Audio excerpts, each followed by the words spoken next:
예, 안녕하십니까? 저는 신상윤입니다. 예, 프라임 법학원에서 인사 노무 관리론을 이제 담당하고 있고요. 오늘 여러분을 이렇게 이제 찾아와서 제가 인사드리는 이유는요.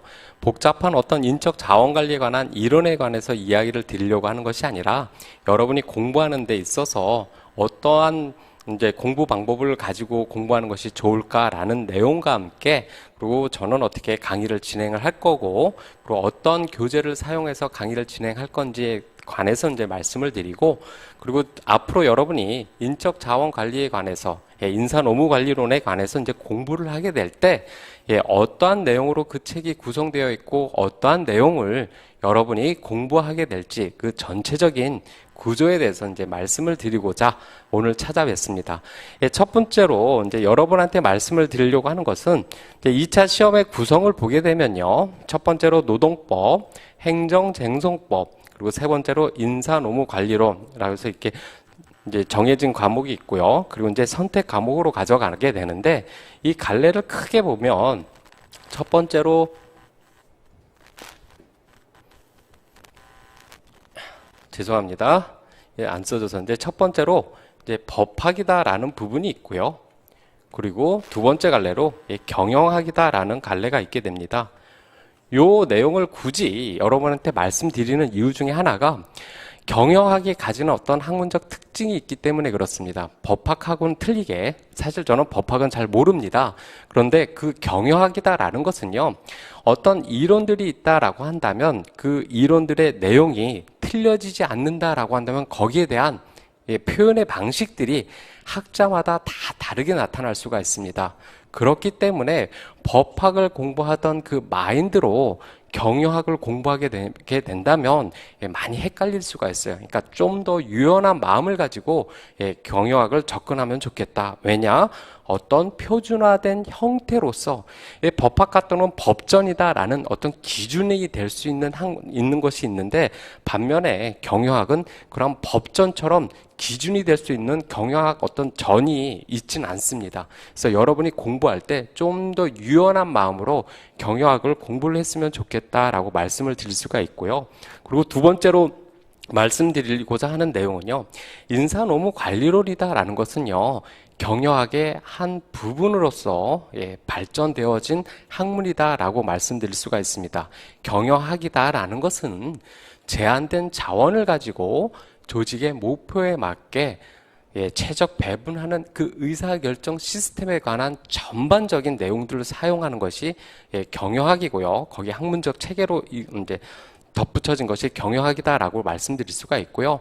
그 중에서 그 제한된 자원을 관리하는데, 그 제한된 과정은 크게 물적 자원과 인적 자원으로 나눌 수가 있고, 그 와중에 인적 자원에 관한 부분을 관리 활동을 하는 것이 인적 자원 관리다. 그 부분에 있는 부분들을 여러분이 공부하게 될 것이다 라는 것을 말씀드리려고 합니다. 그래서 경영학이다 라는 그 학문적 특징과 함께 공부하는 데 있어서 유연성을 가지고, 하지만 그 체계를 구조화시키는 것이 공부하는 데 무척 도움이 될 것이다 라는 것을 먼저 말씀을 드리고, 법학적 접근법이 아닌 경영학적 접근법으로 여러분이 공부를 해야 된다라는 것을 먼저 말씀을 드리려고 합니다.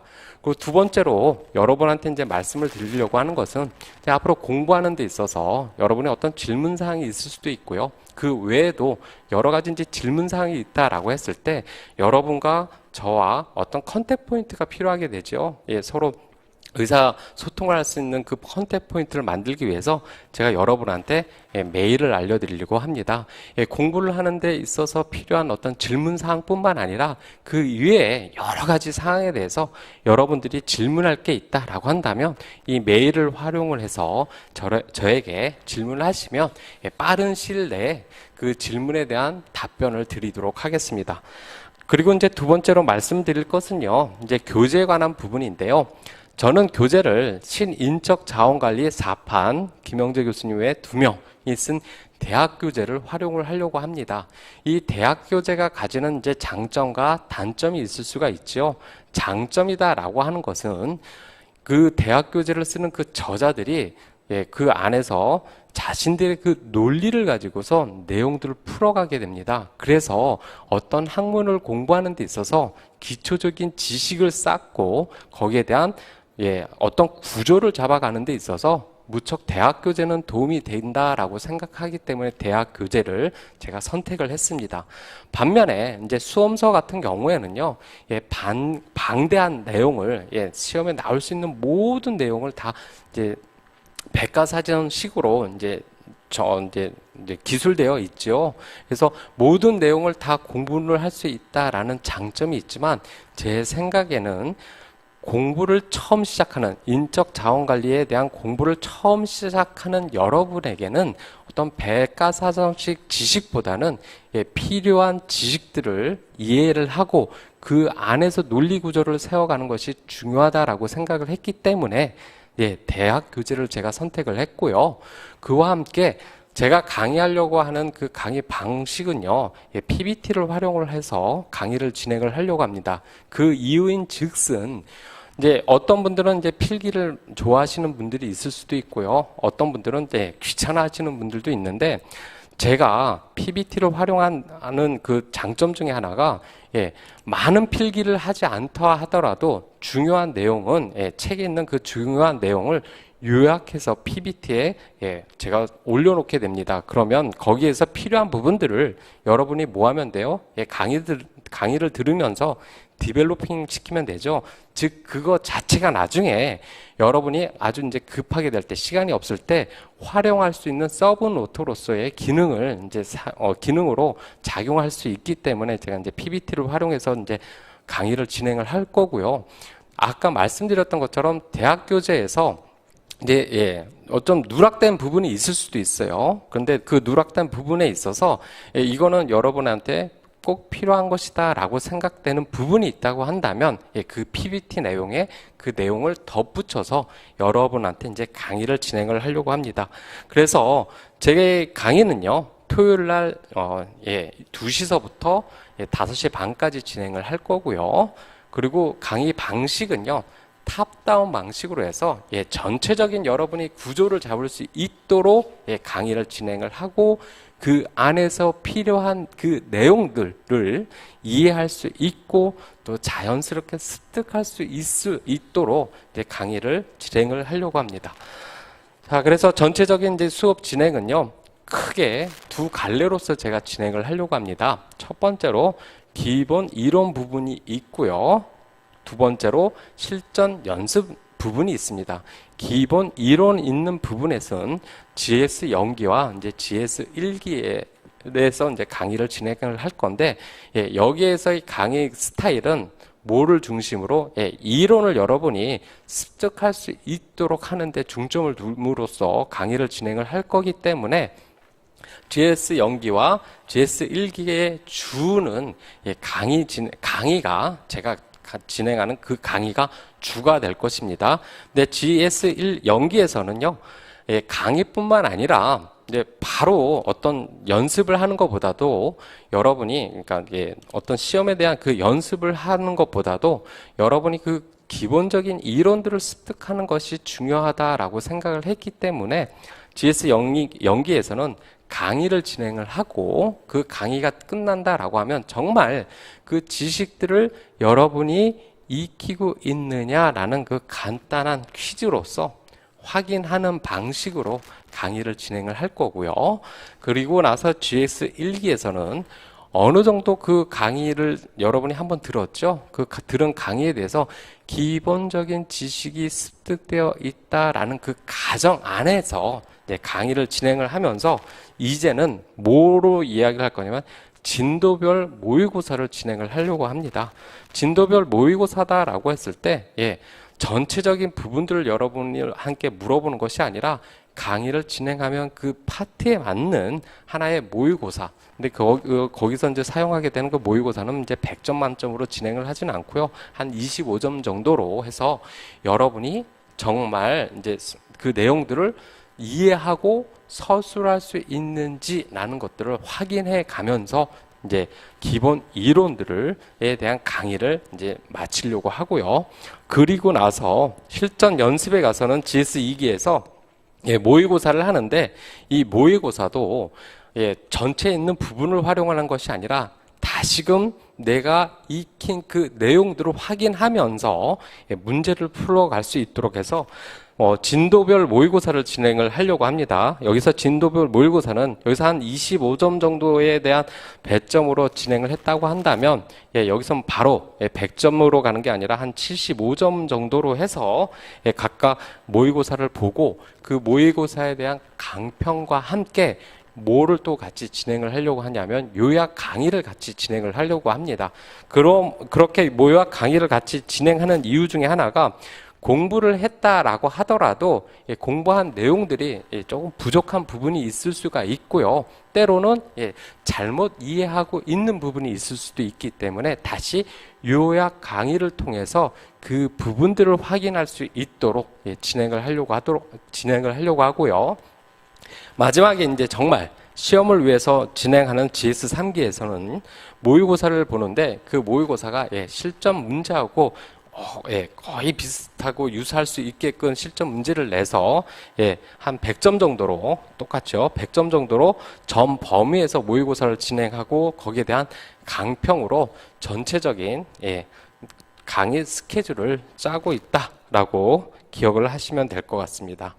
자, 그러므로 여러분이 그러면 공부를 할 때 어떻게 공부를 하면 좋겠느냐라고 말씀을 드리려고 하는데, 여러분이 보게 되는 시험은요, 어떤 단답 형식으로 해서 어떤 지식을 확인하는 문제가 아니라 논술이다라는 시험을 이제 여러분이 보게 됩니다. 그 논술이다라는 그 시험의 특징 중에 하나는 첫 번째로 출제자가 출제한 그 문제 의도를 파악을 하고 파악된 그 문제 의도 안에서 자신의 논리를 세워서 설득할 수 있게끔 글을 작성해 기술해 나가는 것이 논술 시험의 특징이다라고 말씀을 드릴 수가 있습니다. 그렇다면 그런 논술에 대한 시험을 여러분이 대비하기 위해서 무엇부터 공부하는 그 접근하는 방법부터 좀 틀려질 수가 있는데, 첫 번째로 하나가 기본 이론의 지식을 습득을 해야 합니다. 기본적으로. 왜냐하면 여러분이 그 논술이다라는 것은 객관성이 중요해요. 객관성이다라고 하는 것은 무엇을 의미하느냐? 내가 주장하는 바가 다른 사람들도 뭐다? 끄덕끄덕 할 수 있는 부분이냐? 라는 것이 중요하다라고 말씀드릴 수가 있습니다. 즉, 객관성을 확보하기 위해서는 어쩔 수 없이 모든 사람들이 공감할 수 있는 이론을 이야기를 해야 되고요. 그 이론이다라는 것들은 기본서를 통해서 여러분 습득된 그 지식을 가지고서 기술해 나가야 된다라는 얘기입니다. 즉, 논술이다라는 것은요, 논리적으로 글을 써서 설득해 내 가는데 그것이 자신의 어떤 경험이나 일반 상식을 통해서 이야기하는 것이 아니라, 즉 인적 자원 관리, 인사 노무 관리에서 이야기하는 그 지식의 배경 틀 안에서 여러분들이 기술해야 된다라는 그 특징이 있기 때문에 지식을 습득하는 데 있어서 여러분이 철저히 할 필요가 있다. 그렇다고 막 암기를 하는 것이 아니라 좀 전에 말씀드렸던 것처럼 경영학이다라는 그 특징 때문에 그 내용이 틀려지지 않는다라고 한다면 그 내용을 자신들에 대한 그 언어로 여러분들이 정리해 놓으실 필요가 있다. 왜냐하면 암기를 통해서 여러분이 정리해 놓게 된다면요, 토시 하나도 안 틀려야 된다라고 한다면 논리적으로 글을 써 나가는 데 있어서 뭐가 이제 문제가 되냐면 그 논리의 일관성과 글의 흐름이 삐뚤빼뚤해질 수가 있습니다. 그렇기 때문에 그런 것을 방지하기 위해서, 그렇고 어떤 객관성과 일관성을 확보하기 위해서 여러분들이 여러분들만의 그 언어로서 배운 지식의 토대를 확보해 나가는 것이 중요하다라는 것을 말씀드릴 수가 있고요. 첫 번째로. 그리고 두 번째로 말씀드릴 것이 전체적인 그 구조를 잡는 것이 중요하다. 왜냐하면 경영학이다라는 것은요, 어떤 학문적 이론이 어떤 별나라에서 뚝 떨어지는 것이 아니라 어떤 이론이 있다고 한다면 그 이론들을 토대로 발전해 나가다가 이것은 좀 잘못된 부분이 아닌가라고 해서 거기에 반하는 이론이 나오게 되고요. 그 반하는 이론이 또 발전되어 나가다가 아니야, 이거는 전의 이론도 부합될 수 있는 부분이 있어 라고 또 합쳐서서 통합적으로 발전해 나가는 정, 반, 합의 관계로서 경영학은 발전되어져 왔기 때문에 그러한 구조들을 이해하고 있는 것들 자체가 아까 말씀드렸던 것처럼 논술이다라는 그 시험을 풀어가는 데 있어서 중요하게 작용을 할 수 있다. 왜냐면요, 논술이다라고 하는 그 시험들을 채점, 이제 대학 강의나 그런 데서 제가 이제 논문이나 그런 논술을 채점하게 될 때 많이 보게 되는 내용 중에 하나가요. 첫 번째로 들어가 할 내용들이 있느냐와 함께 그 안에서 서로 유기적으로 그 내용들이 잘 엮여져서 서술해져 가고 있느냐라는 것을 확인합니다. 즉, 한두 개 더 지식을 조금 더 지식에 있는 내용들을 좀 더 쓰냐, 덜 쓰냐라는 것은 시험 채점에 큰 영향을 미치지 않을 수 있다라는 것을 말씀드리면서 구조와 유기적인 그 관계의 틀을 파악하는 것이 중요하다라고 말씀을 드릴 수가 있고요. 그와 함께 논술이다라는 그 시험, 논술이다라고 했을 때 답안지를 작성할 때 여러분이 생각할 게 일관성이다라는 것이 중요하고요. 일관성이다라는 것은 어떤 지식들을 그냥 막 나열하는 형식으로 쓰는 것이 아니라 내가 풀고자 하는 내용이 지속적으로 통일된 상태에서 기술되어 가고 있느냐라는 것이 이제 중요하다. 그래서 그러한 일관성이 필요하고요. 그리고 함께 객관성과 또 하나의 어떤 명확성, 객관성이다라는 것은 좀 전에 말씀드렸던 것처럼 나의 어떤 경험적 지식이 아닌 학자들과 어떤 이론적 배경에서 이야기되어져 있는 내용들을 서술하고 있느냐, 그것을 명확하게 구분해서 이야기를 하고 있느냐라는 부분을 보게 될 것이고요. 그러한 부분들을 여러분이 세워가기 위해서는 습득된 지식을 자신만의 하나의 어떤 논리를 세워서 지속적으로 물 흐르듯이 전체적인 그 인적 자원 관리 부분에 있는 그 부분들을 꿰고 있어야 된다. 그런 구조적을 파악하고 있어야 된다라는 것을 이야기를 드리면서 그러한 자신의 논리를 세우는 것이 시험을 보는데 도움이 될 것이다. 무척 중요하다라고 말씀을 드릴 수가 있고요. 또 하나가 시험을 보는 데 있어서 여러분 그 출제자의 의도에 맞게 시험을 봐야 되겠죠. 그렇게 의도에 맞게 시험을 기술해 나가야 되기 때문에 뭘 했냐? 관리자 입장에서 이론들을 적용해 보기라는 내용을 여기다 적어 놨습니다. 이 이유는요, 경영학이다라는 그 연구의 주체는 기업이에요. 그리고 그 기업 안에서 종업원들을 상대로서 경영학이 발전되어 온 것이 아니라 관리 과정이기 때문에 관리자의 입장에서 그 내용들이 발전되어져 왔습니다. 그렇기 때문에 시험을 출제하는 그 출제자들도 관리자의 입장에서 어떻게 문제를 풀어갈 수 있는지를 확인을 하려고 합니다. 그렇기 때문에 여러분이 공부하고 그리고 기술을 하는 데 입장에서 종업원의 입장이 아닌, 그렇죠, 관리자의 입장에서 이론들을 가지고 현재 그 주어진 이슈에 맞게 풀어가야 하기 때문에 공부하는 이론들을 관리자의 입장에서 어떻게 적용해 볼 수 있을까라는 것들을 혼자 한번 되뇌겨 보는 것도 무척 좋을 거다라고 말씀을 드릴 수가 있습니다. 그래서 이러한 공부들은 앉아서 어떤 지식을 습득하는 것뿐만 아니라 이제 제가 많이 활용했던 방법 중에 하나가 이제 지하철을 이제 타고 가면서 어떤 교통 방법들을 이용을 하면서 이제 목적지까지 갈 때 배운 내용에 대해서 내가 한번 강의를 해본다. 그리고 어떠한 형식으로 내가 구술 시험을 볼 수 있는지에 대해서 주저리 떠드는 그러한 공부 방식들도 무척 도움이 되었다. 라는 것을 말씀드리면서 이러한 것들에 대해서 공부할 때 유의점을 가지고 이제 여러분이 공부하면 무척 유용할 거다라는 것을 말씀드릴 수가 있습니다. 자, 그러면 이제 본격적으로 오늘 이제 말씀드리고자 하는 것은 여러분이 이제 인사 노무 관리론 이제 GS 연구에서 때로는 책에서 인적 자원 관리에 관해서 이제 공부를 하게 될 때 어떠한 내용을 가지고 이제 여러분이 공부를 하게 되느냐라는 것을 말씀드리려고 하는데, 첫 번째로요, 경영학이다라는 것은요, 그 연구의 주체는 뭐가 된다? 기업이다라는 말씀을 드렸습니다. 그리고 이 기업은 그들이 계속 존속하고 발전하기 위해서, 버나드의 이론, 조직 균형론에서 얘기한 버나드의 이론처럼 존속하고 발전하기 위해서 뭐를 필요하느냐? 자원이다라는 것이 필요하다. 자원을 활용해서 관리하는 것이 필요하다. 그 중에서 인적 자원 관리는 뭐에 관한 부분이다?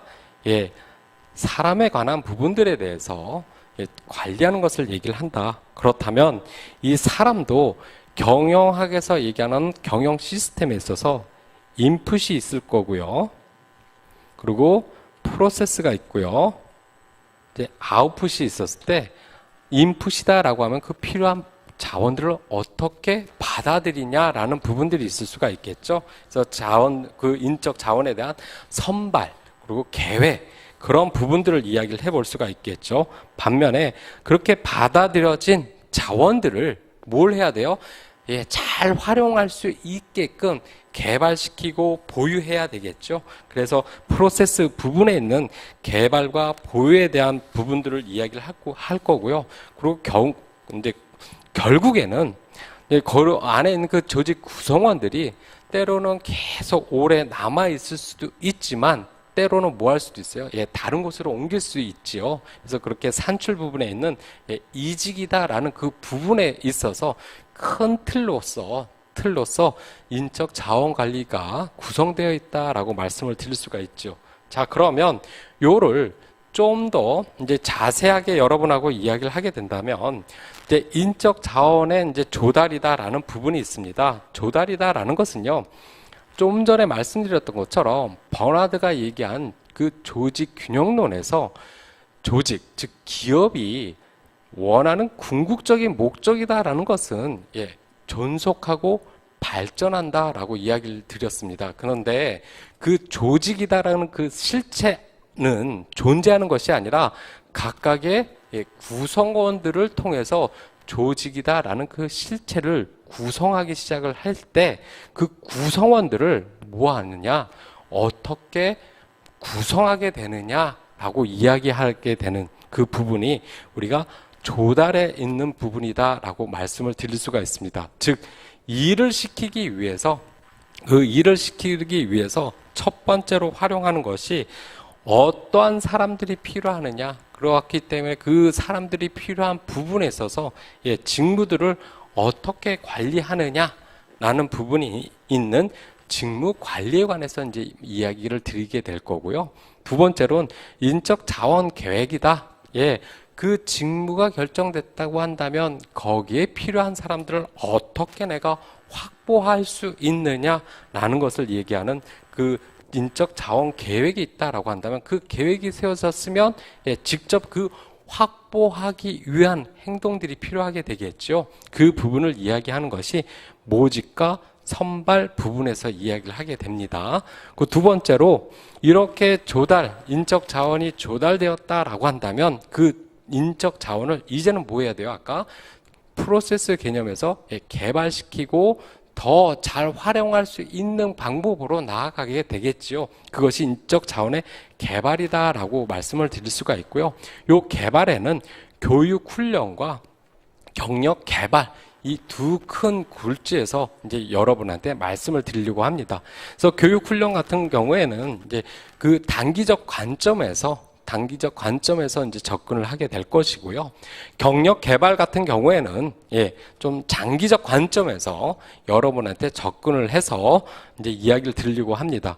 그와 함께 모든 사람들을 그렇게 교육과 어떤 경력 개발을 시킨다라고 했을 때 이것이 단지 그곳에만 이제 한 곳에만 있는 것이 아니라 때로는 이동을 할 수도 있겠지요. 그래서 이러한 인적 관리 이동에 관한 내용들을 얘기하는 것이 보다 전환 배치와 승진에 관한 부분에 대해서 이제 공부를 할 것이다. 그리고 세 번째로 이제 이야기를 하게 되는 것이, 자, 이렇게 개발을 했을 때 이제 종업원들을, 우리가 이제 구성원들을 일을 시켜야 되는데, 그를 일을 시키는 것 자체가 어떠한 동기, 유인 요인들이 있어야 됩니다. 그 유인 요인들에 있어서 이제 보상이다라는 체계에서 어떠한 사람들을 정말 어떻게 일을 할 수 있게끔 만드느냐라는 이야기를 하게 되는데, 이 보상을 이해하기 전에 여러분하고 이야기해 될 게 이제 평가다라는 부분이 있을 수가 있습니다. 이 평가다라는 부분은 무엇을 의미하느냐? 보상을 주려고 한다고 한다면 그 보상을 주기 위한 기준들이 필요하게 되겠지요. 그 기준을 세워가는 것이 평가에 있는 부분이다라고 생각을 하시면 편할 것이다라고 말씀드릴 수가 있습니다. 그래서 세 번째 파트로 이야기되는 인적 자원의 평가와 보상이다라는 부분은 크게 인사평가와 보상이다라는 그 부분에서 여러분이 공부를 하게 될 것이다 라고 말씀을 드릴 수가 있겠죠. 그리고 이제 네 번째로 나오게 되는 부분이 이제 유지에 관한 부분인데, 지속적으로 그 구성원들이 어떤 형식으로 일을 가는 데 있어서 그 형식의 모든 그 형식 속에서 지속적으로 그 일을 할 수 있는 어떠한 동기들을 부여해 줄 수 있는지라는 부분들을 얘기하는 동기부여와, 그다음에 산업 안전관리와, 그리고 각각 구성원이다라고 한다면 실질적으로 뭐 한다? 우리가 자본가, 즉 어떤 종업원들을 고용해서 사용하는 그 사람, 관리자의 입장에 있는 사람들은 뭐가 세다? 어떤 개개인의 노동자보다는 어떤 권력이 세다. 그렇기 때문에 그 권력에 대항하기 위해서 뭘 만들기 시작한다. 노동자들이 하나의 집합된 유니온을 만들기 시작을 했을 때, 그러한 부분에 있어서 서로 간에 어떠한 관계를 가지고 있느냐라고 이야기하는 노사 관계와, 이제 마지막으로 얘기하는 방출, 즉 경영의 인적 자원의 프로세스인 아웃풋에 해당하는 사람들이 이제 다른 곳으로 옮기게 될 때, 이제 사내 외로 옮기게 될 때 있는 부분들을 이야기하는 이제 이직 관리 있는 부분으로 전체적인 인사 관리에 대한 책들은 이제 구성되어 있다라고 기억을 하시면 될 것 같습니다. 즉 책이요, 어떤 인적 자원 관리 책이든 좀 전략적으로 접근을 할 수도 있고요. 어떤 책들은 조금 과정적인 부분들을 강조하는 책들이 있을 수 있지만, 전체적인 그 책들, 인적 자원 관리에 관한 책들 나오는 것은 이러한 5가지 큰 틀 안에서 이루어지고 있다. 그래서 이러한 전체적인 내용을 여러분이 인사노무 관리론을 공부한다라고 한다면 앞으로 배우게 될 것이다라고 말씀을 드릴 수가 있습니다. 자, 그러면 인적 자원 관리의 그 기초 개념에 대해서 이제 잠깐 말씀을 드리도록 할게요. 뭐 인적 자원 관리의 그 의의나 그런 개념들에 관해서는 여러분하고 나중에 이제 수업 시간에 좀 더 자세히 말씀을 드리도록 하고요. 그보다는 인적 자원 관리가 어떻게 이제 변해 가고 있느냐라는 것에 대해서 말씀을 드리려고 합니다.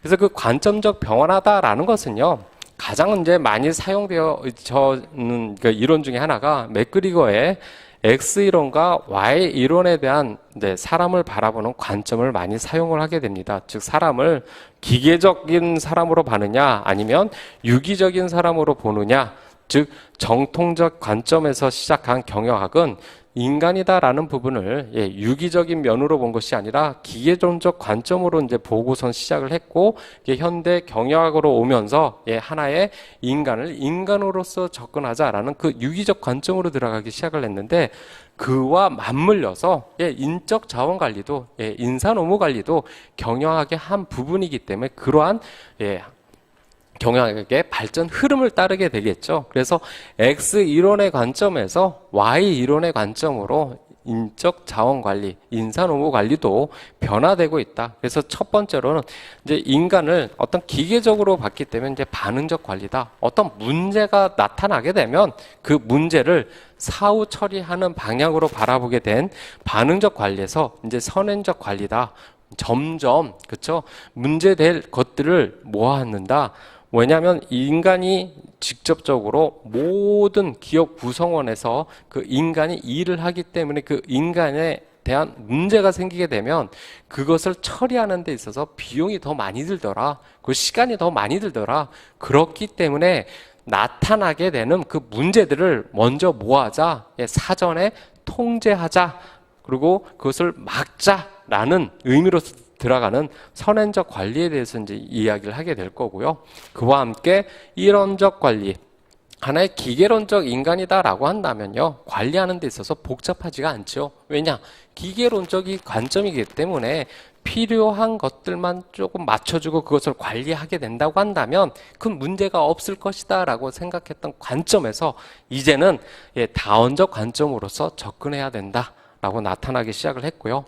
세 번째로 얘기하는 거, 그 비용 중심과 이제 투자 중심이다라고 했을 때, 비용 중심이다라고 하는 것은 이제 사용자의 입장에서, 관리자의 입장에서, 아니면 조직, 그 기업의 입장에서 비용이다라는 것은요, 일을 할 때 들어가는 어떤 임금 같은 것들을 얘기할 수가 있는데, 그 임금은 하나의 어떤 비용으로서 처리되는 부분이다라고 생각을 했던 것들을 이제는 인간 그 자체가 뭐다? 조직이다라는 그 부분에 수익으로 줄 수 있는 부분은 무궁할 수 있다. 그렇기 때문에 거기서 들어가는 건 비용 및 여러 가지 혜택 같은 것들이 뭐다? 하나의 투자 중심으로 이루어져야 된다. 그런 관점으로 바뀌어야 된다라고 인적 자원 관리가 바뀌어지고 있습니다. 그와 함께 연공 중심이다.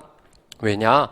일을 오래 하게 되면 그만큼 거기에 습득한 스킬이 늘어나게 되고, 그렇기 때문에 일을 잘할 거다라는 그 막연한 생각에서 아니더라. 사람마다 각각의 그 개인의 능력이 틀려지고 그 틀려진 그 능력 안에서 나타나게 되는 그 어떤 수익적 창출 그 노력들이 무척 달라지더라. 그렇기 때문에 이제는 능력 중심인 어떤 성과급제 정도로 바뀌어야 된다. 뭐 그런 내용들을 얘기를 하고, 그리고 이제 다섯 번째로 얘기하게 될 내용들이요, 이제 표준형 인재관이다라고 해서 기계론적 인간이다라고 한다면 어떤 작업 표준을 세웠죠. 가장 이제 얘기하기 편한 것이 포드 시스템을 이야기를 하게 된다면, 포드 시스템은 작업의 단순화와 표준화를 시킴으로 인하여 대량 생산을 대량 생산은 이제 가능하게 했죠. 그처럼 인재다라는 것도, 어떤 사람이다라는 부분도 기계론적 관점에서는 하나의 표준화시켜서 그 일을 그대로 수행하도록 하느냐, 아니면 그 일을 수행하지 못하느냐라는 관점에서 아니더라. 인간이다라는 부분은 1 플러스 1은 2가 될 수도 있지만, 기계론적 관점에서는 2가 될 수 있지만, 이것이 시너지 효과가 나서 3, 4로 갈 수도 있고, 때로는 엔트로피에서 마이너스로도 갈 수 있더라. 그래서 각각의 사람들에 관한 그 관점을 다르게 가져가자라고 얘기하는 그 이질적 인재관으로 이제 바뀌기 시작을 했습니다. 이게 경영학의 발전 과정과 맞물려서 인적 자원 관리도 이러한 이러한 형식으로 발전되어 가고 있다라고 말씀을 드릴 수가 있고, 요즘 이제 많이 나오는 것 중에 하나가 정보 기술이 이제 발달하기 시작을 했죠. 엄청나게 정보 기술이 이제 발달하기 때문에 그 정보 기술이 뭐 비단 인사 노무 관리뿐만 아니라 경영학의 전반적인 부분에서 이제 적용돼서 이제 사용되어지기 시작하는데, 그러한 정보 기술의 발달로 인하여 EHR, Human Resource Management라는 그러한 새로운 분야들이 나타나 있다. 그래서 이러한 부분들에 대해서 전체적인 그 기초 개념에 대한 그 관점에 대해서 우리가 이야기를 하게 될 것입니다. 그리고 이제 두 번째로 이야기하게 되는 것이요, 이제 전략적 인적 자원 관리다라고 말씀을 드릴 수가 있는데, 이 전략적 인적 자원 관리다라는 것은요, 경영을 하게 되면 기업은 뭘 세우느냐? 궁극적으로 자기들이 달성하고자 하는 그 목표가 나타나게 됩니다. 그 목표를 우리가 그 목표를 수행하는 여러 가지 방법 같은 것을 우리가 전략이라고 했을 때, 그 전략을 수행하는 데 있어서 필요하게 되는 그 인적 자원이 어떻게 형성되어지느냐라는 경영 전략과 인적 자원 관리에 대한 두 부분을 합쳐서 이야기하게 되는 것이 전략적 인적 자원 관리다. 그렇게 말씀을 드릴 수가 있고, 그러한 전략적 인적 관리도 단지 행정적으로 일처리를 하고 사람들을 관리하느냐라는 그 행정적에서부터 일방적, 쌍방적, 통합적, 즉 서로 간에 그쵸? 어떤 일을 하는 사람과 일을 시키는 사람들 간의 의사소통이 얼마만큼 이루어지고 그게 민주적으로 얼마만큼 이루어지고 그것을 점점 어떻게 통합해 가느냐라는 그러한 관점으로서 이제 발전되어 가고 있다라는 내용에 대한 그 부분들을 이제 이야기를 하는 것이 전략적, 인적 자원 관리 부분에서 이야기를 할 수 있다라고 말씀을 드릴 수가 있죠. 요렇게 이러한 내용들이 인적 자원 관리의 그 기초 개념들에 관한 내용들이다라고 말씀을 드릴 수가 있고요. 그와 함께 이제는 이제 실질적으로 내용들에 관한 이제 아까 얘기했던 그 인적 자원의 조달에서부터 시작해서 방출까지 있는 그 내용들은 어떻게 적용되어 어떻게 구성되어 있는지에 대해서 이제 잠깐 설명을 드리려고 하는데 그 첫 번째로 이야기하는 것이 이제 직무 관리다. 그래서 직무다라는 것은요, 쉽게 얘기하면 하나의 직무에 대한 정보 수집을 하는 그 분석에서부터 시작을 해서 그 분석을 통해서 각각의 직무를 평가하고 그 평가된 내용을 가지고 직무를 어떻게 설계다라는 것은 각각의 직무 내용과 맞물려서 필요한 인재를 어떻게 적용시켜야 되느냐라는 부분들을 이야기하고 있다라고 말씀을 드릴 수가 있습니다. 그래서 직무다라는 것은요, 정보 수집으로부터 시작이 되고요. 직무 분석은요, 그 정보를 수집하는 방법들은 되게 여러 가지가 있다. 즉 경험법서부터 관찰법, 질문지법, 면접법, 작업기록법 이런 것들이 를 통해서 각각의 직무들이 어떻게 이루어지고 있느냐라는 것들을 이제 얘기할 수 있고요. 이걸 분석하는 하나의 방법론적으로 갈 수 있던 방법론에 관한 부분들을 이 부분에 있어서 여러분이 공부를 하게 될 것이고요. 두 번째로 그렇게 방법론을 통해서 정보들을 수집을 했다라고 한다면 그 수집된 정보를 가지고 뭘 해야 돼요? 분석을 하고 그 분석된 결과를 도출해야 되죠. 그래서 분석의 결과의 도출이다라는 것은요, 무엇을 얘기하느냐? 하나의 문서화를 시킨다. 그 문서화를 시키는 것이 크게 몇 가지로 있느냐? 직무기술서와 직무명세서다라는 부분으로 나타나진다. 그래서 이 직무기술서다라는 것은요, 과업의 요건에 관해서 이야기를 하고 있는 것이 직무기술서다라고 말씀을 드릴 수가 있고요. 그 과업의 요건에 맞게 어떠한 사람들이 필요하느냐, 어떠한 인재상이 필요하느냐라는 그 자격 요건에 관해서 이야기하는 것이 직무명세서다. 이러한 부분에 대해서 이제 이야기를 하게 될 거다라고 말씀을 드릴 수가 있습니다. 요 직무다라는 것을 이제 여러분한테 이야기를 하게 할 때 요 직무다라는 것은 크게 이제 동작 요소다라는 부분과 이것은 하나의 엘리먼트다라고 하는 부분과 그리고 두 번째로는 과업이다라는 태스크라는 부분과 그리고 마지막에 얘기하는 이제 직무라는 잡에 관해서 이야기를 드리게 되는데요. 이제 동작 요소 같은 경우는요, 가장 작은 일의 단위다라고 생각을 하시면 됩니다. 그래서 과업은 전체적인 동작 요소에 대한 합으로 이루어졌다라고 말씀드릴 수가 있고요. 직무다라는 것은 똑같이 전체적인 과업의 합으로 이루어진 것이다라고 말씀을 드릴 수가 있고, 직무관리다라는 것은요, 이러한 동작 요소뿐만 아니라 과업의 전체적인 합에 대한 그 내용들을 수집하고 분석하는 그 부분에 있어서 내용들이 나간다라고 말씀드릴 수가 있죠. 그와 함께 이제 여러분하고 이제 얘기를 하게 되는 것이 이제 직무평가다라고 얘기를 하는데, 이 직무평가다라는 것은 각각의 직무에 대한 그 상대적 가치를 결정하는 것이다라고 말씀을 드릴 수가 있겠죠.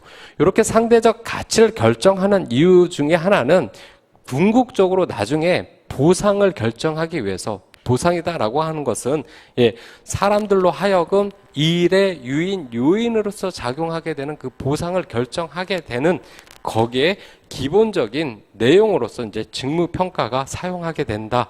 그리고 그런 직무평가에 대한 방법은 뭐 서열법, 분류법, 점수법, 뭐 요소 비교법 요런 거를 통해서 이제 이야기를 드릴 수 있다라고 말씀드릴 수가 있겠죠. 그와 함께 이제 나오게 되는 것은요, 이제 직무 설계다라고 해서 그 직무에 대한 내용들을 파악을 했다라고 하면 인적 자원들이 있다고 한다면 그 인적 자원들을 어떤 일에, 그 인재들을 어떤 일에 활용을 하는 것이 좋은 것인가 라는 것을 설계하고 거기에 이제 배치하게 뭐 하는 그런 여러 가지에 대한 부분들을 이제 이야기를 할 수가 있겠죠. 그래서 그러한 내용들에 있을 땐 직무 확대, 직무 충실, 직무 교차, 뭐 직무 순환 이런 부분들을 얘기를 할 수가 있는데, 요 직무 설계 같은 경우에는요, 크게 두 가지로 나눌 수가 있습니다. 직무를 축소화시키는 것이 있을 수가 있고요. 직무를 모아는 부분이 확대시켜지는 부분이 있을 수가 있습니다. 근데 직무를 축소시킨다라는 것은 그 직무에 대해서 전문화를 높인다라고 이야기를 할 수가 있는데, 요즘은 그러한 직무 축소보다는 직무 설계에 있어서 직무를 확대하는 경향으로 이제 이루어지기 시작을 한다. 그래서 그러한 직무를 확대하는 데 있어서 이제 이야기되어지게 되는 것 중에 하나가 직무의 특성화 이론이다라는 부분을 이야기를 할 수가 있습니다. 뭐냐? 기업이다라는 것은요, 궁극적으로 직무를 수행한다라고 한다면 그 직무를 수행하는 것이 나중에 무엇을 이루려고 한다? 어떤 성과하고 맞물려지려고 한다. 즉, 직무를 확대한다라는 것은 결론적으로 성과를 높여주는 부분으로 갈 수 있게끔 해야 된다. 라는 것에 대한 개념으로서 직무 확대가 이루어지는데, 여기서 직무 특성화 이론이다라는 것은 그 성과를 이루는 데 있어서 무엇이 작용하게 된다? 심리적 상태다라는 것이 작용하게 된다. 그러한 심리적 상태가 작용을 어떻게 하는지, 그래서 이야기를 하는 것이다 라고 얘기를 할 수가 있고요. 그렇기 때문에 어떤 직무 확대를 이루는 데 있어서 핵심 직무 특성 자질이다 라는 부분들이 있다. 그리고 그런 것들을 선별적으로 활용해서 이루어져야 된다 라고 이야기하고 있는 부분이 직무 특성 이론이다 라고 말씀을 드릴 수가 있습니다. 그래서 이 부분에 있어서, 즉 인적 자원의 조달에 있어서 직무 관리에 있는 부분들을, 이러한 내용들을 여러분이 앞으로 공부를 할 것이다 라고 이제 말씀을 드릴 수가 있고요. 두 번째로 얘기하는, 그렇게 필요한 인재들을 이제 우리가 생각을 했다라고 하면 이제 실질적으로 뭘 해야 돼요? 그런 인재들을 확보를 해야 되겠죠. 확보를 하는 데 있어서 인적 자원 계획이다라는, 확보 관련해서 인적 자원 계획이다라는 부분이 들어가고, 거기서 얼마나 인적 자원에 필요한 그 수요와 공급을 예측을 하기 시작을 하겠죠. 그래서 이러한 수요를 예측하는 방법에는 뭐 정성적 방법과 뭐 정량적 방법이 있다라는 것에 대해서 이제 간략하게 말씀을 드릴 수가 있고요. 이 정성적 방법은 무엇이냐, 정량적 방법은 무엇이냐 하는 것은 이제 좀 더 수업 시간을 통해서 자세하게 말씀을 드리도록 할게요. 그와 함께 어떻게 이제 공급을 해야 되느냐라는 것은 이제 공급 예측을 해야 되게 되는데, 자, 여기에서 이제 수요 예측과 공급 예측을 보게 되면 인적 자원은 이제 크게 그 인적 자원의 수요가 공급보다 많을 경우가 생기게 되겠죠. 또 하나는 그 수요와 공급이 일치하는 경향이 생길 수가 있고요. 반면에 수요와 공급이 불일치해서 수요보다 공급이 이제 많아질 경우들이 생기게 되겠죠. 그런데 궁극적으로 기업에서 요구하는 그 인적 관리에 대한 수요와 공급은 뭐 하는 것을 원합니까? 일치하는 것을 원하죠. 내가 필요한 만큼 필요한 인재상을 뽑는 것이 이제 기업에서 원하는 것이죠. 그렇기 때문에 그 일치하는 부분에 있는 내용들을 얘기하는 것이 인적 자원의 조치 부분에서 이야기를 할 수가 있다. 그러면 그렇게 이루어진 그 조치 행위들을 실질적으로 어떻게 이제 공급해서 그 실행할 수 있느냐라는 그러한 행위들을 얘기하는 것이 모집 부분이다라는 부분에서 이야기 드릴 수가 있죠. 모집 부분이다라는 것은 기업 내에서 있는 사람들을 통해서 모집하는 내부 모집과 새로운 어떤 외부에서 모집하게 되는 그 외부 모집을 있을 수가 있고요. 그리고 그러한 이제 모집을 통해서 뭘 하냐? 각각의 그 모집을 통해서 이제 사람들을 선발을 하려고 할 때 그 기준들이 있다. 그 기준들에 대해서 이야기를 하는 것이 선발이다라고 얘기를 할 수가 있죠. 그래서 선발이다라는 것은 지원자들 중에서 적임자를 선별하는 과정이다라고 말씀을 드릴 수가 있고요. 이 선발을 하는 이유 중에 하나가 적임자를 선발을 하기 때문에 그렇죠. 뭐 시험을 통해서 할 수도 있고 면접법을 통해서도 할 수 있고 뭐 여러 가지 방법을 통해서 할 수 있는데 그 선발에 대한 그 도구가 뭐여야 된다? 예, 신뢰도가 있어야 된다. 그리고 타당도가 있어야 된다라는 부분에 대해서 이야기를 드릴 수가 있죠. 신뢰도다라는 것은 예, 계속적으로 뽑는 그 사람들을 내가 원하는 사람들이 어떤 그 기준에서 벗어나지 않고서 계속 뽑혀지고 있느냐라는 것을 얘기하는 부분이다라고 얘기를 할 수가 있고요. 타당도다라는 것은 뭘 얘기하느냐? 그 이제 하나의 어떤 이제 관역이 있다라고 한다면 이 관역에 있어서 이런 형식으로 막 찍혀진다라고 한다면 우리가 타당도가 적다라고 얘기를 합니다. 왜냐하면 거기에 대한 하나의 기준점으로서 사람들이 그러니까 총을 이제 쏘신 분들을 아시겠지만 군대에서 이렇게 하게 되면 0점이 틀렸다라고 해갖고 이것은 조종하기가 무척 힘들다. 그래서 타당도다라는 것은 이 조종할 수 있게끔 이런 형식으로 모여 있게끔 만들게 하는 부분들이 이제 타당도다라고 말씀드릴 수가 있고요. 이러한 이제 선발 도구 같은 경우에도 인간이다라는 부분에서 만들다 보니까 어쩔 수 없이 오류가 생기더라. 그러면 그런 오류들은 어떤 오류가 있고 이런 부분들은 어떻게 줄여줘야 되느냐라고 이야기하는 부분이 선발 오류에서 이제 이야기하는 부분이다. 그래서 인적 자원의 조달에서 전체적으로 죄송합니다. 직무 관리와 확보 관리에 관해서 이제 여러분이 이러한 전체적인 내용을 이제 앞으로 세세하게 여러분이 공부해 갈 것이다라고 말씀드릴 수가 있죠. 자, 그렇다면 그 이렇게 확보된 인재들을 가지고 뭘 해야 되느냐? 개발시켜 나가야 된다. 왜?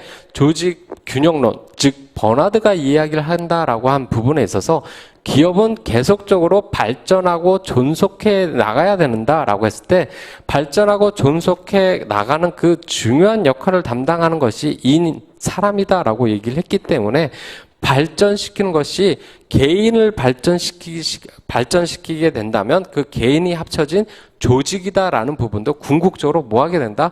발전해 나간다라고 이야기를 드릴 수가 있고 그러한 발전 방법으로서 나타나는 것이 이제 교육훈련이다라는 부분을 이야기를 할 수가 있겠죠. 교육훈련이다라는 것은 아까 좀 전에 말씀드렸던 것은 단기적 관점에서 이제 접근하는 것이다라고 말씀을 드렸고, 이러한 교육 훈련이다라는 것은 그 교육 훈련에 대한 프로세스, 그래서 교육 훈련에 대한 필요, 훈련 설계, 훈련 실시, 평가, 그리고 각각의 교육 장소별 훈련에서 직장 내외, 직장 내 교육 훈련, 직장 외 교육 훈련, 이런 부분에 대해서 이제 이야기를 드릴 수가 있고요. 그와 함께 항상 경영학이다라는 것은 그렇죠. 관리자에 대한 입장들을 빼놓을 수가 없죠. 그래서 경영자다라는 그 부분에 있어서의 교육 훈련은 어떤 형식으로 진행되고 어떠한 개념들을 가지고 있느냐, 라는 부분들을 이야기를 할 거고요. 그리고 이러한 교육 훈련이 이루어졌다라고 한다 했을 때 이것이 단지 훈련으로서만 끝나는 것이 아니라 전체적인 교육에 대한 성과가 어떻게 되느냐라는 것을 한번 반영해보고 평가해 봐야 되겠죠. 왜냐하면 경영학이다라는 것은요, 단지 어떤 이론적 내용들만 기술로 쭉 이루어지는 것이 아니라 반드시 구조화시키고 그 구조화시킨 것을 평가를 하게 됩니다. 왜냐하면 평가를 한다는 것은 자신이 세워놓은, 또 어쩌면 조직이 세워놓은 그 목표를 얼마만큼 달성하고 있는지 없는지라는 그 기준에 대한 통제와 조치를 할 수 있기 때문에 항상 어떠한 일들을 실행했다라고 한다면 그 일들을 실행한 것에 대한 평가가 필요하고요.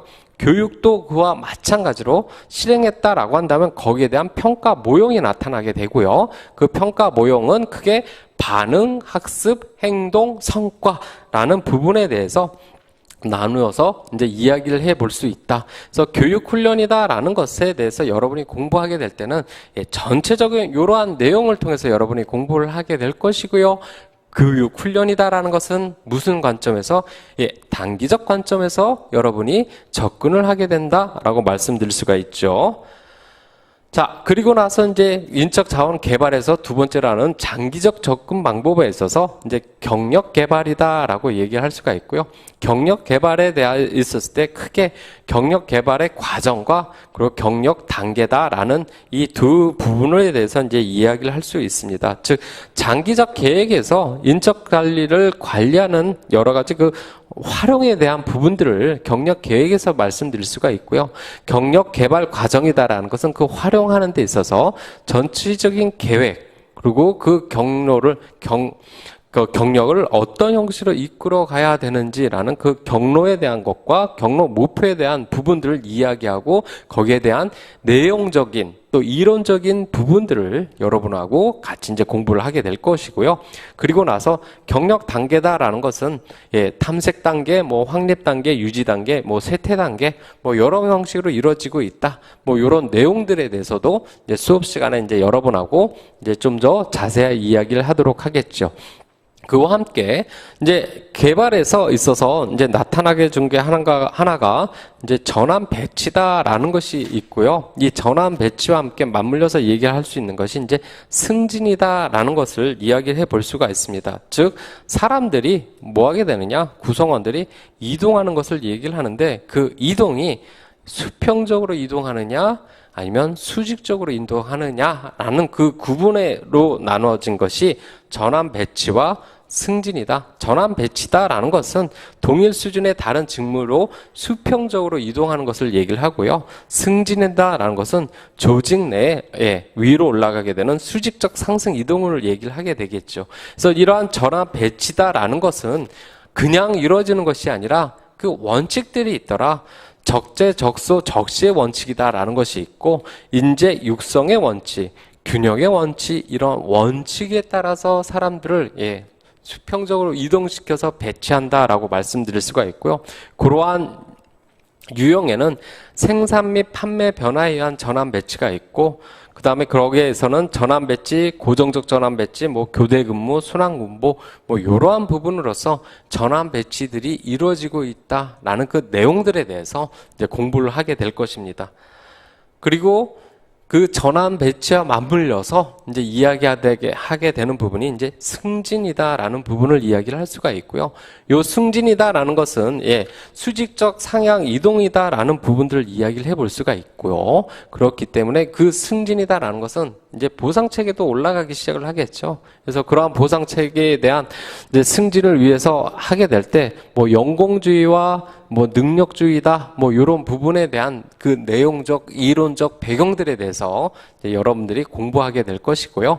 그리고 이러한 승진을 하는 데 있어서도 기본 원칙들이 있더라. 그 원칙들이 적정성의 원칙, 공정성의 원칙, 뭐 합리성의 원칙, 이러한 부분으로 원칙을 가지고 이제 승진의 원리들을 이야기하게 될 때 그러한 내용들이 무엇이 있을까라는 부분에 대해서도 같이 공부를 할 거고요. 그리고 그러한 승진은 직급 승진, 뭐 자격 승진, 해서 뭐 직계 승진, 이러한 승진들이 있다라는 그러한 내용들에 대해서 이제 여러분들이 같이 공부하게 될 것입니다. 자, 그렇다고 한다면 승진까지 있는 부분에서 개발까지 끝났다. 그러면 이제 네 번째로 여러분이 공부하게 된 큰 골지는 평가와 보상이다라는 부분이다. 즉 평가다라는 부분은 뭘 얘기한다? 인적 자원들 간의 상대적 가치를 결정하는 과정이다. 그러한 상대적 가치를 결정함으로 인하여 나중에 무엇이 틀려지더라? 보상이 틀려지더라. 그 보상에 영향을 미치게 된다라는 것을 말씀드릴 수가 있겠죠. 그래서 그러한 인사평가에 대한 그 목적에 관해서 이제 이야기를 하게 되게 될 거고요. 그리고 그 목적이다라는 것은 임금에 대한 결정, 뭐 성과 피드백을 통한 성과 향상, 그리고 적소 배치를 통한 직무 설계, 그 인적 자원 확보 및 방출을 위한 그러한 기준들을 가지고서 인사평가가 이루어지게 될 때 그 기준을 세워서 이루어지는 그 이론적 배경과 그 내용들에 대해서 같이 이제 여러분들한테 공부를 하게 되겠고요. 그렇다면 그 평가를 하는 데 있어서 필요한 기본 요소들이 있죠. 그 기준을 세워야 할 그 요소들이 있는데 그 요소들은 어떠한 평가 요소를 가지고 있느냐? 그래서 능력 혹은 역량 평가와 뭐 적성 및 태도 평가와 뭐 성과 평가 요런 요건들로 이루어지고 있다. 그리고 이루어진 것들이 어떠한 관계를 가지고서 작용할 수 있느냐? 라는 부분들에 대해서 이제 말씀을 드릴 수가 있겠죠. 그리고 함께 얘기하는 것이 똑같이 구성 요소다라는 것은 그 평가를 한다라고 했을 때 이게 정말 올바르게 그리고 해야 할 것을 평가하고 있느냐라는 그 신뢰성과 타당성에 대해서 얘기를 하는 부분과 그리고 그 평가가 이루어졌다고 한다면 인사평가는 뭐예요? 피평가자가 그것을 정말 수용할 수 있는 그리고 그것이 정말 실현 가능성이 있는 그런 부분들이 어떻게 작용을 하고 이론적 근거들로 이야기를 해볼 수 있느냐라는 부분들을 구성 용건에서 여러분하고 같이 이제 공부를 하게 될 것이고요. 그러한 평가 방법에는 뭐 서열법, 평정척도법, 대조법, 중요사건기록법 이러한 등등등이 있다. 그래서 이러한 등등들에 대한 자세한 내용에 관해서 이제 같이 또 공부를 해보도록 하겠습니다. 그와 함께 또 하나가 평가가 들어가기 시작한다면 이제 항상 뭐가 나타나기 시작한다? 오류다라는 것이 나타나게 된다. 평가를 실행하고자 했을 때 나타나게 되는 그 평가의 결과로서 나타나게 하는 그 오류가 무엇이 있고 그 오류를 알므로 인해서 그 오류를 줄여줄 수 있는 방법이 무엇이 있을까?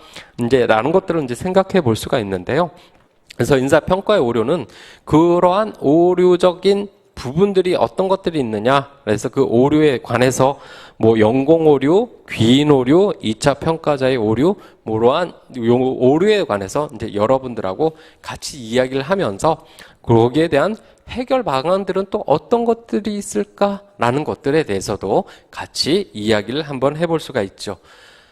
자, 그와 함께 이제 나타나게 되는 게 이제 보상 관리다라는 부분이 나타나게 되는데요. 쉽게 얘기하면 여러분 그 보상 관리에서 나타나는 것은 하나 우리가 많이 알고 있는 것이 이제 임금 수준이다라고 이제 이야기를 할 수가 있고요. 이 임금 수준이다라는 것은 무엇을 얘기하느냐? 이제 기업이 있어요. 기업이 있고 그 기업에서 이제 고용한 종업원이 있죠. 그 종업원이 있다라고 했을 때 기업에게 종업원은 뭘 해준다? 어떤 노동력을 제공해 주죠. 그 노동력을 통해서 이제 기업은 계속 발전해 나가고 어떤 수익 활동을 창출해 나갈 수 있죠. 그러면 기업은 그 노동력의 대가에 대해서 무엇을 해줍니까? 보상을 해주게 되겠죠. 그게 하나의 대가다라고 얘기를 해볼 수가 있습니다. 그런데 여기에서 이제 나타나게 되는 그 대가다라는 부분에서 이제 여러분이 이제 생각을 해봐야 될 것 중에 하나가 어떻게 보면 이 대가다라는 그 임금이다라는 부분은요, 종업원이 합당하게 일을 함으로써 얻겨지는 어떤 이제 금액이다라고 얘기를 할 수가 있고, 이거를 이제 어떤 상품을 산다라고 했을 땐 그 상품의 하나의 가격이다라고도 생각을 해볼 수가 있겠죠. 그런데 이 가격이다라는 부분이 경영학에서는 이제 경제학하고 틀리게 경제학은 이 균형과 그러니까 수요와 공급이 맞물려지는 균형점에서 균형 가격이 결정된다라고 이제 이야기를 드릴 수가 있지만 경영학은요, 그 가격의 결정이 교섭력에 대한, 즉, 힘이 누가 많이 가지고 있느냐에 따라서 가격이 결정을 된다라고 여러분이 기억을 해 두시면 좋을 거고요. 그렇기 때문에 어쩔 수 없이 종업원보다 기업의 힘이 크다라고 말씀을 드릴 수가 있겠죠. 그렇기 때문에 어쩔 수 없이 뭐가 생겨지기 시작한다? 노동 종합이다라는 것이 이제 생겨지게 되는데, 이제 요렇게 여기서 얘기하려고 하는 그 대가다라는 그 보상은요, 기업 입장에서는 무슨 부분으로 얘기할 수 있냐면 하나의 그 비용 입장으로 우리가 생각을 해볼 수가 있고요. 반면에 종업원이다라고 하는 입장에서는 무슨 입장에서 소득 입장에서 이제 생각을 해볼 수가 있겠죠.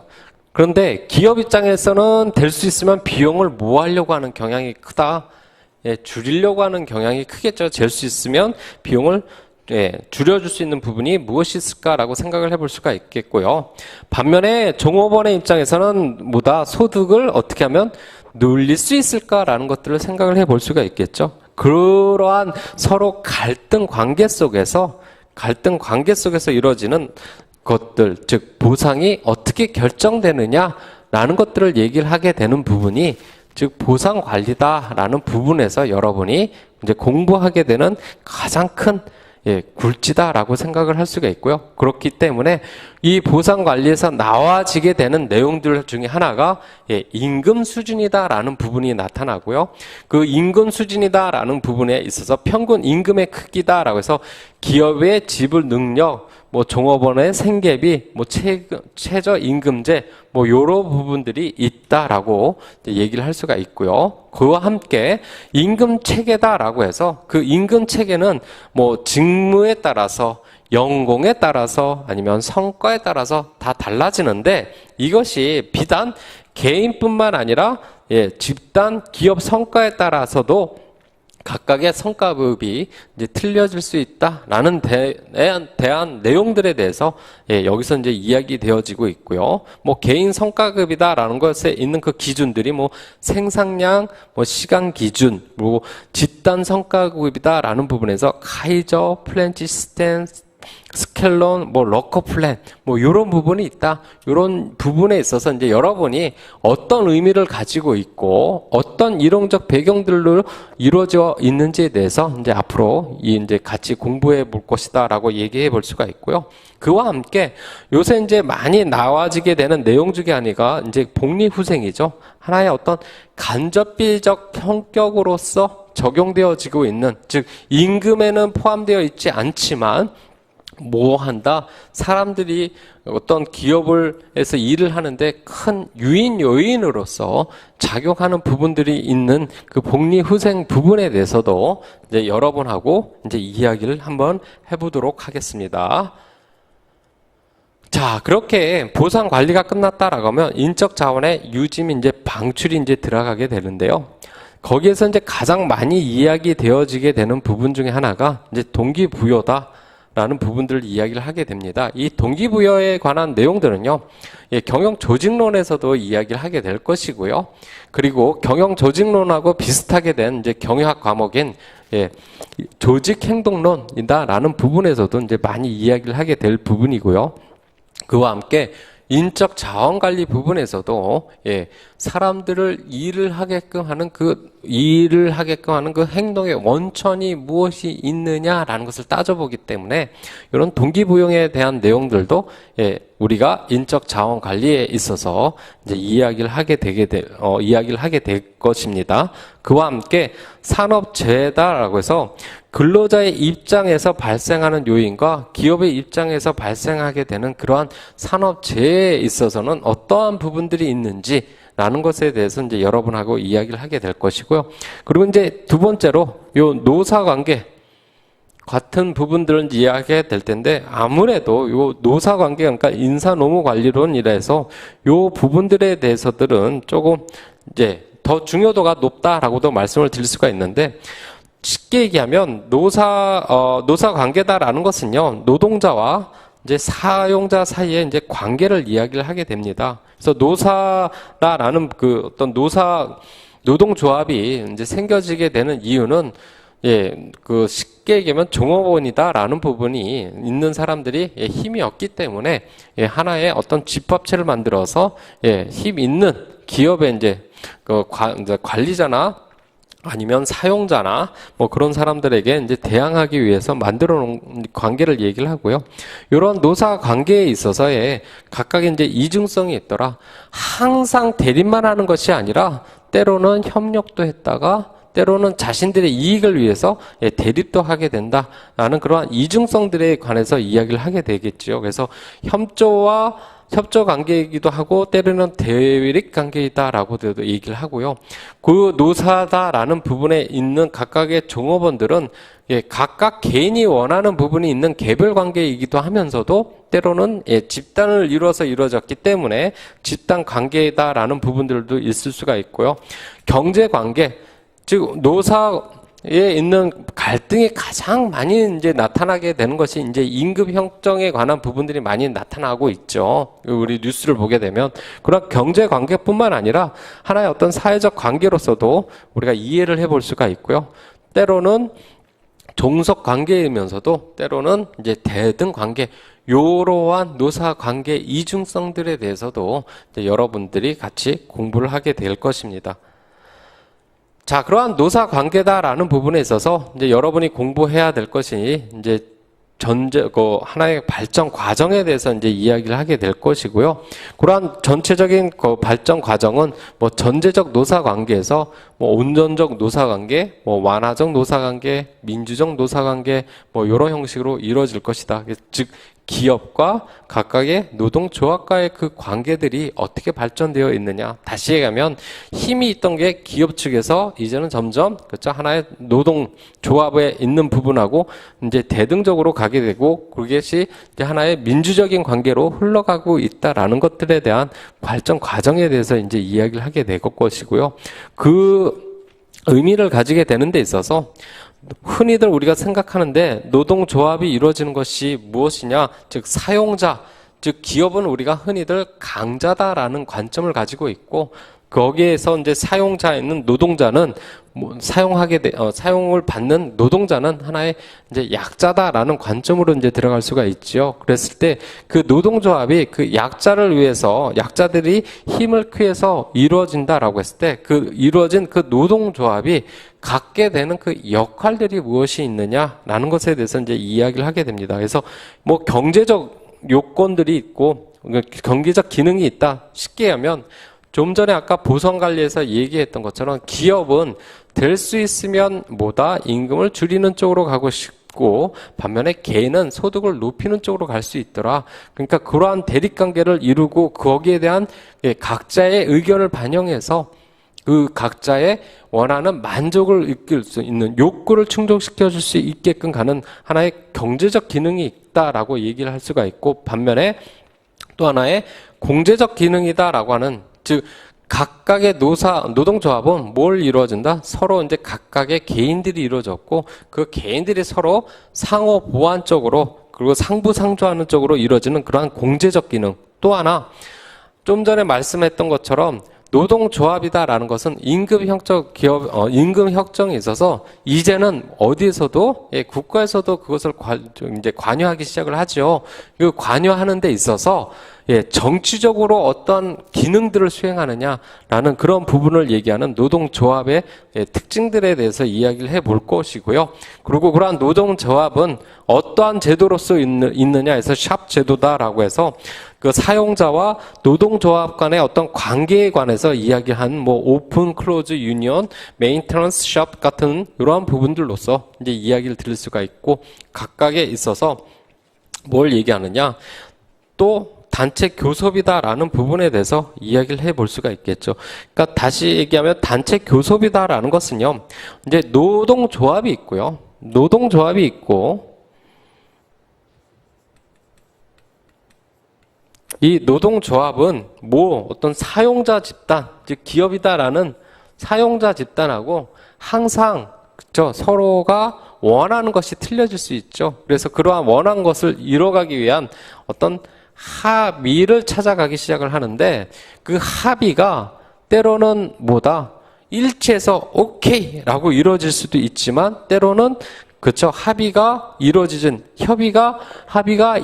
않는 경우가 생기게 되겠죠. 그래서 그때 나타나는 활동들을 이제 당체 교섭이다라고 해서 뭐 기업별 통일 이러한 공동 교섭 이러한 부분으로서 이제 단체 교섭들이 나타난다. 그런데 그런 단체 교섭은 합의를 이뤄가기 위해서 행해지는데 아까 말씀드렸던 것처럼 합의가 일치해서 이루어지는 부분이 있을 수 있고 이루어지지 않는 부분이 있게 됐을 때 이제 나타나게 되는 어떤 싸움 싸움, 노동자와 사용자 간의 어떤 싸움을 우리가 이제 노동쟁이다라고 얘기를 할 수가 있겠죠. 이런 노동쟁이다라는 것은 뭐 단지 노동조합만 이루어지는 것이 아니라 때로는 어디에서도 사용자의 입장에서도 그 노동쟁의가 이루어질 수 있다. 그래서 그러한 그 노동쟁의에 대해서 이제 같이 이야기를 하게 될 것이고요.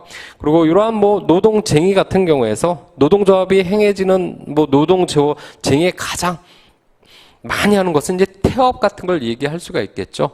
반면에 사용자의 행위 같은 경우에서는 가장 많이 나오는 게 이제 직장 폐쇄 같은 것들이 노동쟁의다라고 얘기를 할 수가 있고, 이런 쟁의들이 이제 발생했다라고 한다면 그걸로서 끝나는 것이 아니라 갈등 생기는 것으로 끝나는 것이 아니라 그것을 조정하고 뭐 중재하고 뭐 긴급 조정하는 뭐 요러한 이제 행동들을 한다라는 것에 대해서 이제 이야기를 드릴 수가 있죠. 그리고 함께 이제 경영 참여다, 즉 노동조합이다라는 것이 경영 참여에서 뭐 의사결정 참여, 뭐 이익 참여, 자본 참여 요런 부분으로서 참여에 갈 수 있는 부분들이 있다. 그리고 이러한 것들이 어떤 내용을 담고 있느냐라는 부분들에 대해서 이제 여러분하고 이제 이야기를 하려고 합니다. 자, 마지막으로 이제 5절에서 인적 자원의 유지 및 방출이다라는 부분들을 있어서 이제 무엇에 관해서 이야기를 할 거냐, 이제 이직 관리에 관해서 이제 여러분하고 이제 마지막으로 이제 이야기를 하게 될 텐데, 이 이직 관리다라는 것은요, 이제 조직 안에서 이제 이동을 하죠. 이동을 하는데 그 조직 안에서 이동하는 것이 아니라 조직 외로 이동하는 것을 우리가 이직이다라고 얘기를 할 수가 있고요. 이러한 이직 같은 경우에는 이직이다라는 것은요, 반드시 이제 나쁘다라는 것이 아니라 이직에 순기능이 있고 이직에 역기능이 있다. 즉, 이 내용들을 얘기하는 것은 이직이다라는 것이 반드시 나쁜 것만도 좋은 것만도 아니다. 즉, 뭐가 필요하더라?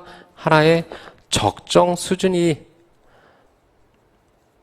수준으로 유지하는 것이 중요하더라라는 것을 얘기를 할 수가 있고, 이 적정 수준을 유지하는 것은 무엇이다? 거기에 들어가는 관련 비용의 총합이 최소화되는 방법으로 이루어가는 것이 적정 수준을 이루어가는 것이다 라고 말씀드릴 수가 있고, 그러한 것에 있어서 이직 관리는 어떻게 이루어져야 되느냐, 그래서 그 이직 관리는 크게 자발적 이직과 비자발적 이직이다라는 부분으로 나뉘어지게 되고, 자발적 이직에는 뭐 전직과 사직, 그리고 비자발적 이직에는 뭐 해고와 퇴직, 이런 부분으로서 이루어져 있다라고 말씀드릴 수가 있죠.